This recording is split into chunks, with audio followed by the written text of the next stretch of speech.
Birinchida ayollarimiz mehmonxonasi mana. Wi-Fi, gaz, svet, suv hamma sharoitlari bor uyimizda. Hech qanaqa kamchiligi yo'q. Mana remontdan chiqqan tayyor. Keyingi xonalarni ko'ramiz, ketdik. Mana keyingi xonamiz. Mana do'stlar, keyingi xonamizda mana kuxnya edi avval, kuxnya bo'lgan. Chunki mana bu yozga hovliga chiqadigan joyi, hozir buni katta nima xona qilgan. Bu yoqdan tashqariga chiqib ketasiz hovliga, quflovli ekan. Keyingi xonalarni ko'ramiz, ketdik. Ha, hozir ikkita xonasi yopiq turibdi buni. Endi egasi ochib o'tmanglar dedi. Ana dushi, ana dush.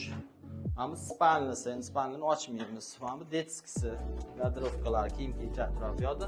Mana yana bitta detski xonasi bor. Xo'p, shu xonada bitta, ikkita, 3 ta, 4, 5, 6 xona uy bo'lyapti. Mana bu yoqda ham bitta xonamiz bor, tayyor. Kirib ko'rishlaring mumkin. Bemalol. Xo'p, keyingi binolarimizni tashqariga obzor qilamiz. Ketdik, tashqari hovlini ko'rib chiqamiz. Hovlini ham tuzilishini bir ko'ringlar.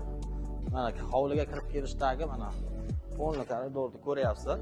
Katta joyimiz, mashina qo'yiladi. Hovlimiz remontdan tayyor remontga mana faqat fasadning ishlari qolgan. Mana bu podvali bor, 12 ga 6. Mana krani suvi, toza suv chiqadi. Mana suvlarni ham ko'rsak. Mana suv. Bu napori yaxshi hojatxona yozgi. Tashqi mana